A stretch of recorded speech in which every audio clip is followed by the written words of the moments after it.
प्रसंग है जब शकुनी मारा गया और दुर्योधन की सारी जो अक्षुणी सेना थी वो भी मरकट गई थी। वो सारी सेना अब एक दुर्योधन बच रहा था। तो दुर्योधन अपने जो है अकेला रह करके वो अपने गदा लेकर के और जो है युद्ध करने के लिए मैदान की तरफ चल पड़ता है उसमें। और जो बीच में जाता है तो बीच में एक तालाब आ जाता है। तालाब में वो एक जगह छिपने की थी, उस जगह में जा कर के छिप जाता है वो।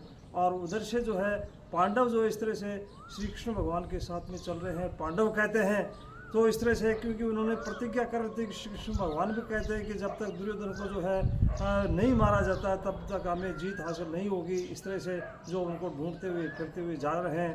तो गांव वाले जो उन लोगों को देख लिया था दुर्योधन को छिपते हुए, तो वहाँ जाते हैं। तो उसमें रास्ते में जो है बीच में वो गांव वाले मिल जाते हैं। तो गांव वालों ने बताया उनको कि एक मुकुटधारी व्यक्ति को हमने इस तालाब में छिपते हुए देखा है इसमें इस तरह से। और उधर से जो है बलराम भी आ जाते हैं। बलराम ने भी देखा था कि बलराम जो है इस तरह से उसको ललकारता है। ललकार के भीम उसको ललकारता है, उसको भीम बाहर आने के लिए जो दुर्योधन को तो अपशब्द भी कहता है। तो दुर्योधन बाहर आ जाता है। तो उसी समय बलराम जी का प्रवेश हो जाता है। बलराम जी तीर्थ यात्रा से आ रहे थे तो बलराम जी उनको धोख प्रणाम, उनको दुर्योधन करता है धोख प्रणाम बलराम जी को, क्योंकि बलराम तो दुर्योधन के गुरु थे।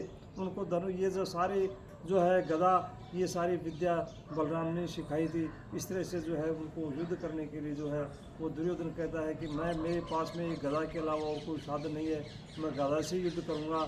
और इस तरह से जो है जाकर के युद्ध करने के लिए युद्ध मैदान में पहुंच जाते हैं। युद्ध मैदान में पहुंचने के बाद में कि वो कहता है कि जो है मैं मेरे गुरु बलराम के साथ में सामने मैं युद्ध करूंगा इस तरह से। और भीम को भी ललकारता है। भीम और जो है उसका दुर्योधन का आपस में गदाओं से युद्ध होता है। तो गदाओं से युद्ध होता है तो श्री कृष्ण भगवान को तो ये पता था कि भीम में वो धैर्य है, वो शांति है उसमें। जब ये जो है दुर्योधन थक जाएगा तो अपने आप ही जो है उसमें हार जाएगा। इस तरह से जो है उसको ये जो है निश्चित उसको था।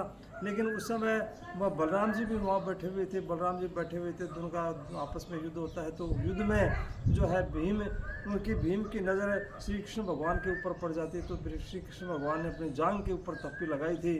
तो जो जांग के ऊपर उनके प्रतिज्ञा कर रहे थे कि जांग की हड्डी तोड़नी है, तो जांग की हड्डी के ऊपर प्रतिज्ञा उसमें की थी। तो जांग के ऊपर जो है प्रहार करता है। जांग के ऊपर प्रहार करने के बाद में जो है उसमें वो गिर जाता है। दुर्योधन गिरने के बाद में जो उसकी वो जो सारी सर के ऊपर वार करता है। और सर के ऊपर वार करने से जो है इस तरह से बलरामों को देखता है कि ये जो है न्याय के विरुद्ध है।